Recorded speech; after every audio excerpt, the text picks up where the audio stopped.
1년 52주 목사에게는 쉬운 설교가 어디 있겠습니까마는 저는 경제적인 자립을 못하고 학생 시절에 부모님들이 다 세상을 떠났기 때문에 부모님에 대한 제가 노력해서 소득을 통하여 한 번도 식사 한 끼, 옷 한 벌 사드리지 못했기 때문에 부모님에 대한 그리움이 참 크고 또 그런 삶을 살아왔기에 당당하게 살아가는 성도 여러분, 제가 부모님을 이렇게 섬겼습니다, 여러분들도 이렇게 부모님을 섬겨야 합니다 라고 설교할 수가 없어서 저에게는 꽤 무거운 주일 설교가 되는 주일입니다.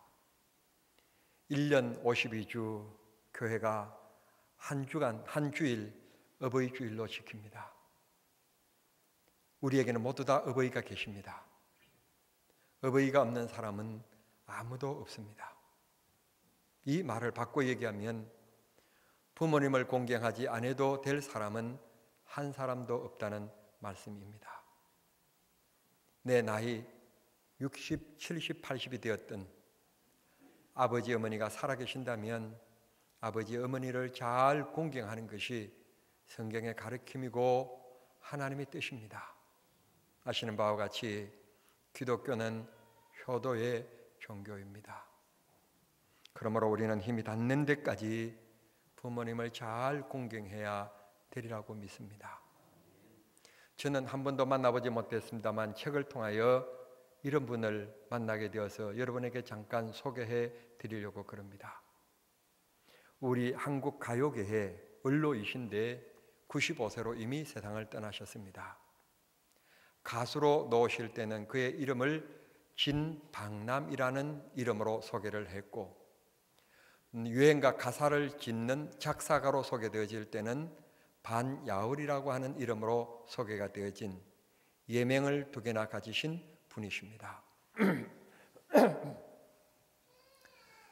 저희들이 태어나서 클 때에도 그렇습니다만 그때 당시는 배부르게 살아가는 가정들이 많지 않았습니다. 다 가난하고 다 힘들고 어려운 가운데서 다 자라나서 컸습니다. 이분의 가정도 옛날이었기 때문에 그렇게 넉넉하지 못하고 가난한 가정이었습니다. 그는 배워야 될 나이에 배우지 못한 채 양복점에 들어가서 심부름을 하고 청소를 하면서 어깨너머로 주인이 양복을 만드는 과위질하는 법을 배우기 시작했습니다.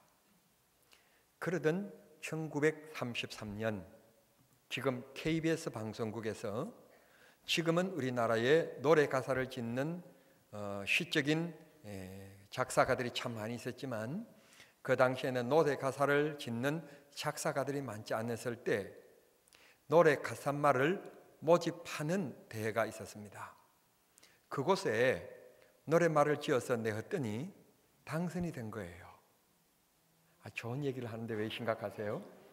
그러니까 가난한 집의 아들이 양복점에 있다가 KBS 방송, 공영방송에 이렇게 출품해서 당선이 된 거예요. 그러니까 이제 얼마나 좋은지, 소위 말해서 출세 문이 활짝 열린 것은 아니고 보이시는지 모르겠습니다. 이만큼 열리기 시작했습니다. 그리고는 조금 시간이 흐르자 방송국에서, 그때 당시에는 우리 한국이 기술이 좋지 못해서 이렇게 노래를 녹음하는 기술이 없었어요. 이게 레코드판을 이렇게 녹음을 시켜야 되는데, 이걸 LP라고 그러는데 그걸 녹음시켜야 되는데 우리나라는 아직 그런 기술이 없으니까 일본이 그런 기술이 있어서 일본에서 녹음을 해서 와야만 되었었습니다. 그래서 이제 방송국에서 그 노래를 방송을 다시 반복해서 방송에서 이제 틀어주는 것입니다. 이 노래를 이제 녹음하기 위해서 일본에 건너가서 몇 달 동안 체류를 합니다. 가는 대로 금방 녹음이 되는 것이 아니라 몇 달 동안 기다려야만 되고 준비해야 되고 그 사람들로부터 여러 가지 이런 학습을 한 다음에 이제 녹음에 들어가서 또 안 되면 다시 녹음하고 이렇게 반복해서 이제 됐다 그러면 그 원판을 가지고 오는 건데, 가서 녹음을 하는 중에 비보가 날아듭니다. 어머니가 상을 떠났다는 것입니다. 모친 벨세라는 이제 비보가 날아들게 되었습니다. 이분이 국내에 돌아와서 가난한 집 아들로 태어나서 양복점에 들어가서 돈도 월급도 받지 못한 채 먹고 자는 것으로 감사하면서 그런 생활을 하다가 노래 가사에 당선이 되어서 이제는 녹음이 다 끝나고 되면 이제는 좀 제대로 된 돈을 받아서 어머니 아버지께 좀 효도할 수 있는 기회가 주어질 건데 아직까지 조금만 기다리면 될 걸. 그냥 어머니께서 세상을 떠났다는 소식을 듣고 급거 귀국하게 됩니다. 장례식을 치렀습니다. 그리고 그날에 받은 감격으로 노래 가사를 지었는데 여러분들이 너무 잘 알고 있는 노래입니다.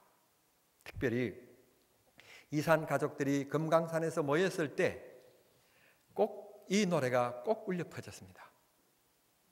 해외 동포 근로자들을 위문하는 그런 곳에는 꼭 이 노래가 옛날 그 배우였던 지금 생각 떠났습니다만 김희갑 씨가 이 노래를 부르고 남진 이런 지금 현재 생존하고 계시는 이런 가수들이 나가셔서 그 현장에서 이 노래를 부르면 울지 않는 사람이 없었다고 그럽니다. 그 노래의 제목은 부르자는 웁니다 하는 노래입니다. 찬송가는 아닌데 좀 가사를 좀 제가 불러드리고 싶은데 사실은 노래를 좀 부르고 싶은데 여러분들이 혹시 너무 목사님이 오버한다 그럴까봐 제가 못 부르겠습니다. 가사는 이렇습니다. 불러봐도 울어봐도 못 오실 어머님을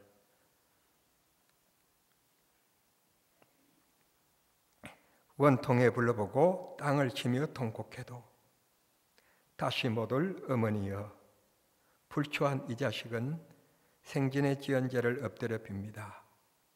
손발이 터지도록 피땀을 흘리시며 못 믿을 이 자식의 금이 한양 바라시고 고생하신 어머님 이 세상을 눈물로 가셨나요 그리운 어머니 북망산 가시는 길 그리도 급하셔서 이국에 우는 자식 내 몰라라 가셨나요 그리워라 어머님을 끝끝내 못 배웁고 산소에 엎으려져 한없이 웁니다 하는 노래 가사입니다. 정말 소중한 날이 365일 한 날이 어디 있겠습니까마는 소중하지 않는 날이 어디 있겠습니까마는 부모님을 생각하는 5월 8일 또 5월 두 번째 주일 부모님 주일 어버이 주일이 우리에게 있다는 것은 참 축복이라고 생각합니다. 왜냐하면 하나님께서 부모를 공경하면 복을 주시겠다는 약속이 있는 주일이기 때문에 참 축복이라고 생각합니다. 여러분 제가 오늘 성경 바깥에 엉뚱한 얘기 한 가지 좀 하고 싶은데요. 어떤 가정들을 보면 이렇습니다. 60을 넘기지 못하는 가정들이 있습니다. 할아버지도 아버지도 60을 넘기지 못하고 세상을 떠나는 가정들이 있습니다. 유전적인 문제 때문에 그렇다고들 말씀합니다. 그런데 유전적인 것을 극복할 수 있는 것이 있습니다. 부모님을 공경하면 하나님이 장수케 해주십니다. 오늘 여러분들은 참 잘 오셨습니다. 평생에 한약방을 들락거려야 얻을 수 있는 것을 이 단시간에 여러분들은 귀한 진리를 얻은 것입니다.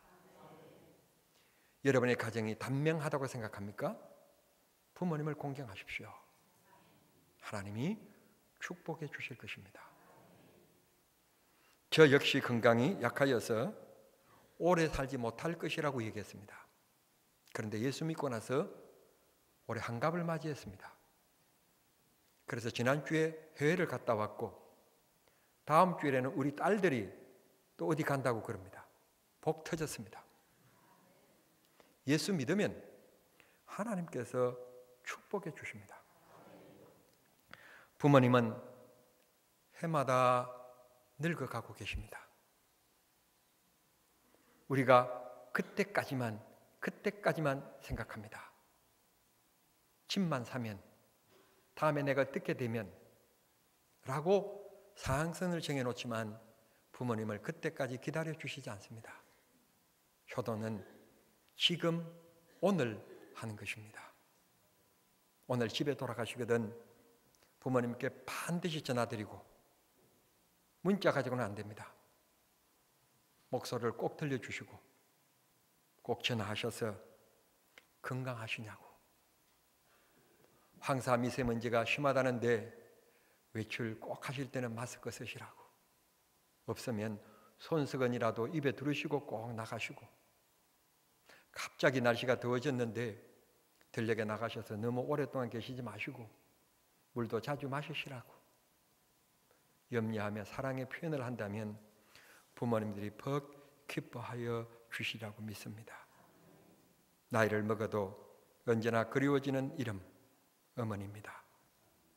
특별히 남자들은 군대 훈련소에서 힘들게 교육하다가 갑자기 조교가 차렷 자세로 세워놓고 먼 산을 향하여 큰 소리로 외치라고 그럽니다. 그의 말은 바로 어머니입니다. 훈련을 받다 말고 조교가 시키는 대로 먼 산을 향하여 어머니라고 크게 부릅니다. 이상한 것은 아버지라고 하는 이름을 부를 때는 그렇게 뭉클하며 눈물이 쏟아지지 않는데 어머니라고 하는 이름 속에는 왜 그렇게 훈련 중에도 눈물을 주체할 수 없을 만큼 펑펑 쏟아지는지 모르겠습니다. 아무래도 우리 마음속에 그리움으로 남아있는 이름, 그건 바로 어머니라는 이름인 것 같습니다. 아무리 나이가 먹어가도 어머니라는 말을 들을 때마다 마음이 설레이고 그리워집니다. 여러분들도 그러하시리라고 믿습니다마는 저는 좋은 곳에 구경을 가든지 좋은 음식을 먹든지 좋은 차를 탔을 때 생각나는 사람, 바로 어머니입니다.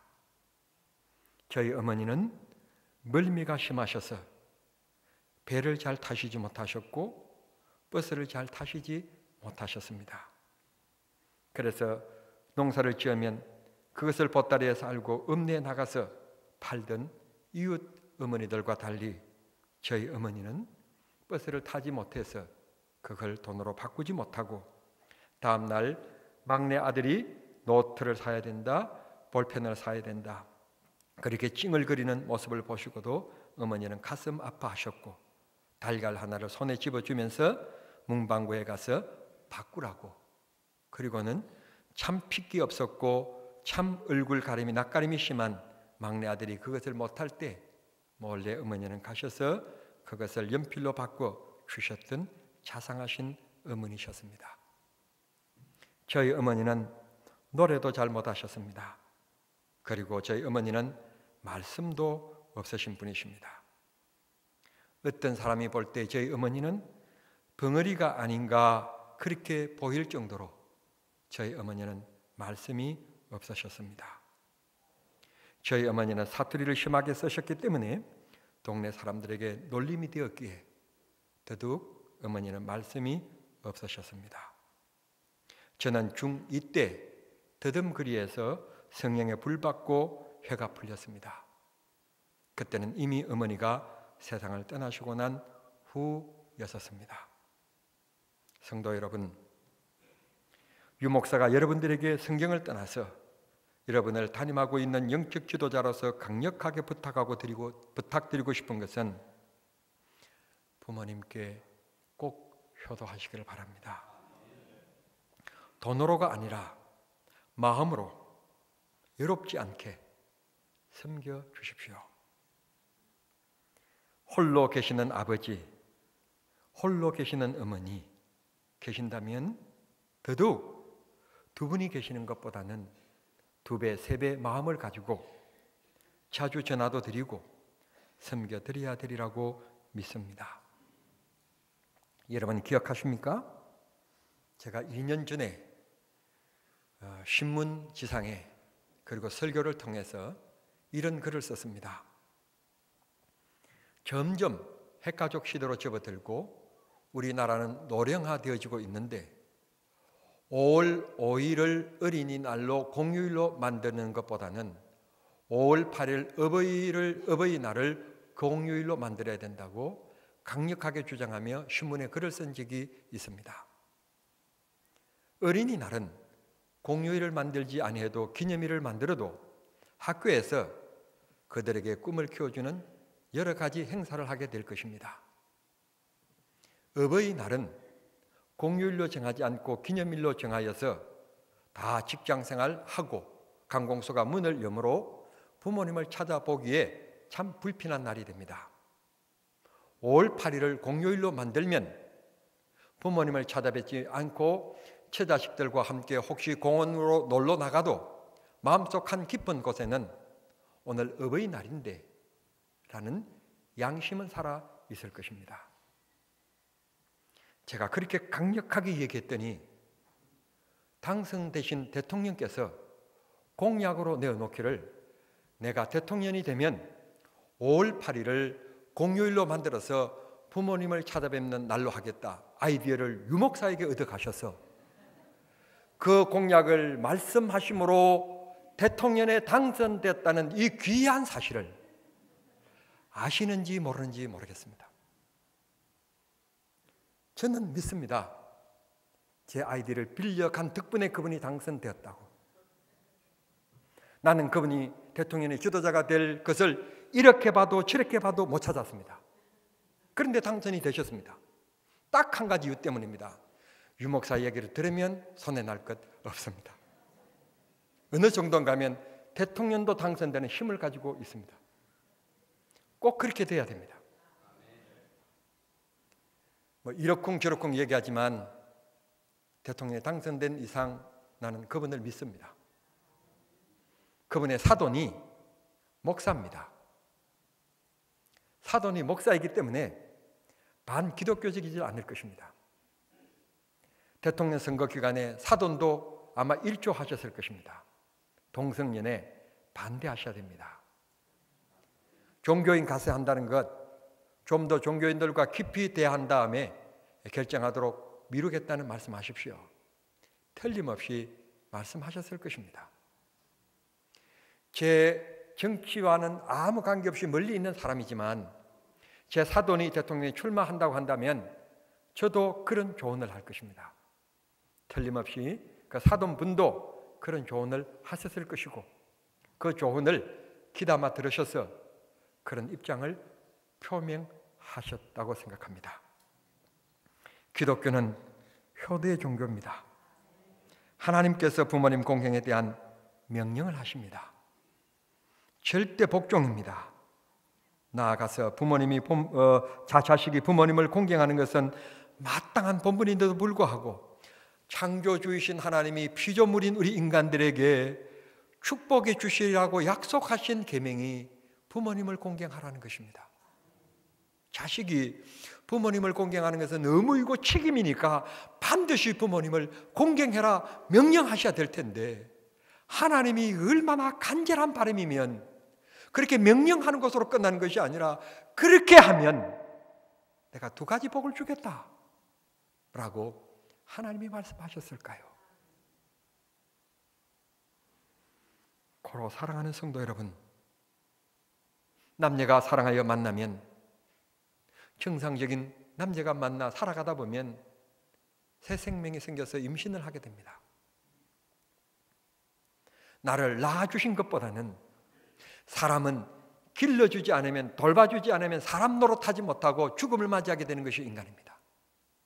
동물은 낳고 부모가 돌보지 않아도 살아갈 수 있는 동물들이 너무 많지만 인간은 사람 노릇할 때까지 몇 년 동안 돌봐주지 아니하면 사람 노릇할 수가 없습니다. 뱃속에 있는 10개월 동안 1년 동안 그 수고는 아무것도 아닙니다. 낳아준 것은 생겼기 때문에 낳는 것이니까 어떻게 보면 그렇게 큰 의미가 없는 겁니다. 그러나 나를 낳아서 기르기까지 그 몇 년 동안에는 어머니가 자기 시간 없이 나를 위해서 온전히 헌신합니다. 내가 울면 어머니도 깨야 되고 내가 자지 아니하면 어머니가 잘 수가 없습니다. 거기에다가 저녁에 열이 오르고 울고 불면 어머니는 뭐 때문에 그런지 왜 열이 나는지 안절부절하며 밤을 지새웁니다. 저는 어렸을 때 배앓이가 심했습니다. 저를 늘 업고 재워주시게 하고, 아니면 힘드실 때는 무릎 위에 앉혀놓고 제 배를 제가 잠들 때까지 어머니가 늘 이렇게 만져주셨습니다. 그런 사랑의 손길로 오늘 제가 이 자리에 서게 된 것입니다. 기르신 은혜, 길러주신 정, 그건 인간으로 살아가면서 잊으면 안 됩니다. 어머니께서 우리에게, 아버지께서 우리에게 이렇게 해주셨기 때문에 새벽부터 나가서 밤 시간까지 가족을 부양하기 위해서 아버지가 그렇게 헌신적으로 일하셨기 때문에 자기 시간도 없이 나를 그렇게 젖을 빨리면서 그렇게 애써 키워주셨기 때문에가 아니라 자식으로서 마땅히 부모님을 공경해야 된다는 것입니다. 그렇게 하면 하나님이 우리에게 복의 복을 내려주시겠다고 말씀해 주십니다. 아시는 바와 같이 동물들도 부모 은혜를 잊지 않습니다. 미물의 동물이라고 우리가 흔히 얘기합니다마는 그들에게도 부모 공경에 대한 깊은 마음이 있습니다. 하물며 고등동물이고 이 세상의 모든 만물을 주장하도록 권한을 주신 우리 인간들이, 이런 큰 권세를 부여받은 인간들이 부모님을 공경하지 않는다면 사람의 가치가 없는 것입니다. 저는 우리 교인들에게, 교회를 담임하는 목사로서 강력하게 두 가지 여러분에게 요구하는 것이 있습니다. 첫 번째, 부모님께 대한 공경의 자세를 잊지 말라는 것입니다. 목사, 장로, 권사, 집사인데도 불구하고 살아계신 부모님께 효도하고 공경하지 못하고 그분들에게 존경어를 쓰지 못하고 반말을 짓거린다면 눈에 보이는 하나님을 섬기는 믿음의 확률이 높다고 생각합니까? 낮다고 생각하십니까? 그럴듯하게 기도도 하고 그럴듯하게 설교하는 목사라도 눈에 보이는 부모님을 공경 못하는 사람이 눈에 보이지 아니하는 하나님을 신뢰하고 살아가는 믿음이라고 생각하십니까? 눈에 보이는 부모님을 공경하지 못하는 사람의 믿음은 거짓의 확률이 훨씬 높습니다. 가짜 목사, 가짜 장로, 가짜 집사일 확률이 높다는 말입니다. 눈에 보이는 부모님을 공경해야 눈에 보이지 아니하는 하나님을 공경할 수 있는 것이지, 눈에 보이는 부모님도 공경 못하면서 눈에 보이지 않는 하나님을 섬긴다? 거짓말일 확률이 높습니다. 오늘 목사님 죄송해요, 딸이 다니는 교회에서 부모님을 모시고 특별히 예배 드린답니다. 그래서 딸네 교회를 다녀오겠습니다. 속으로는 그 목사가 내가 늘 제대로 된 목사인가? 아니, 교회 안 다니는 부모님이 계신다면 어버이 주일이니까 특별히 모셔오시면 귀한 용돈도 10만 원씩 드리고 선물로 BMW 한 대씩 드리고 하겠다고 그런다면 마땅히 부모님을 모시고 해야지요. 그러나 부모님이 교회를 다니고 계시는데 그 부모님을 모시고 오라고 했다니 저로서는 좀 이해가 내가 너무 막혔나요? 너무 막혔는지 모르겠는데 좀 이해가 잘 안 됐습니다. 그래서 저도 내년에는 어버이 주일날 다 모시고 와라. 어머니가 30대고 40대고 관계없다. 어버이만 모시고 오면 용돈 10만 원씩 다 드리겠다. 한국 사람은 돈에 약하니까 그렇게 하고 싶은데 안 할 겁니다. 다만 성령이 감동하신다면 안 믿는 부모님을 모시고 오면 그렇게 하겠다는 생각은 장로님들과 의논해 보겠습니다. 두 번째, 해서는 안 될 일. 첫 번째 불효고, 두 번째는 아내를 때리는 폭력이라든지 아내가 남편에게 어느 폭력을 행하는 것, 그것은 절대로 안 됩니다. 행복하기 위하여 우리는 만났습니다. 행복하라고 하나님께서 독초하는 아담의 모습이 좋지 못해서 가정을 만들어 주셨습니다. 그리고 하나님께서 우리에게 기업 중에 기업, 재산 중에 재산, 행복 중에 행복, 웃음 중에 웃음인 사랑하는 자녀들을 주셨습니다. 그런데 가정에 폭력이 있다. 아내가 남편을 무시한다. 있을 수 없는 일입니다. 하나님의 질서를 역행하는 일이기 때문에 우리가 살면 얼마나 더 살겠습니까? 제가 올해 60이면 제가 욕심을 좀 부려서 90까지 살았다고 합시다.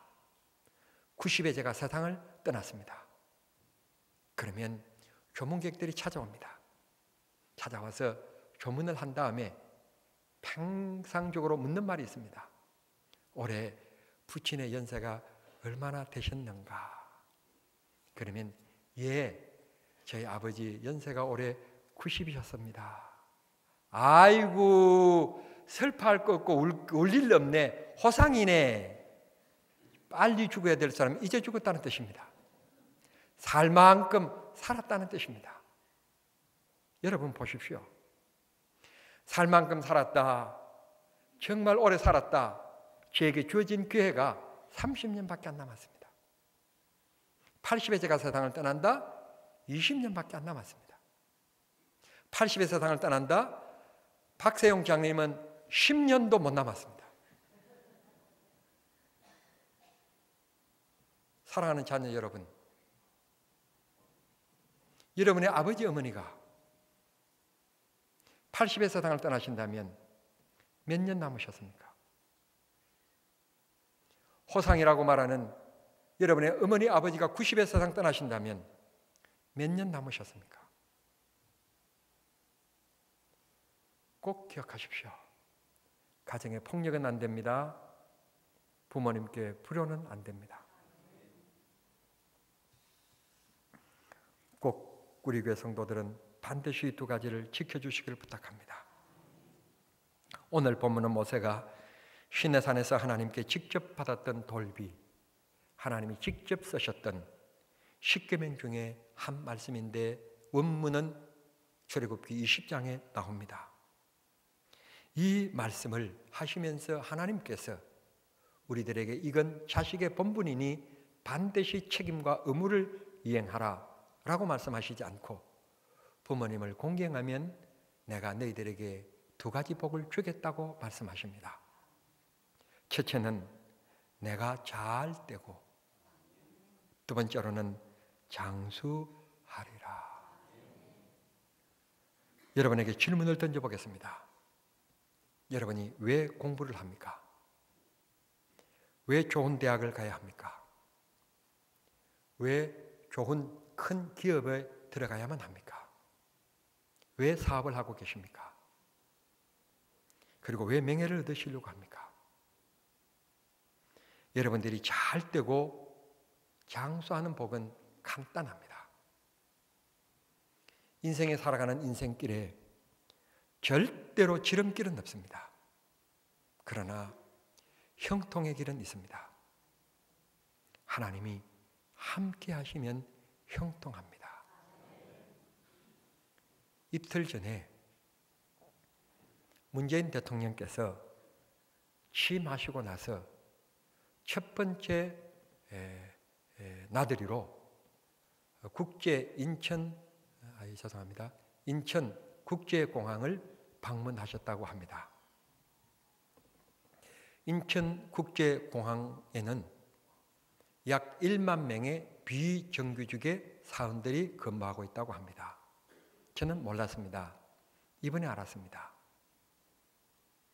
대통령께서 방문하시니까 인천항만공사인가 인천공사 사장이 마이크를 들고 일어서서 1만 명의 비정규직을 정규직으로 전환해서 모두 다 정규직이 되도록 하겠습니다 라고 말하는 장면이 TV 뉴스에 잡혔습니다.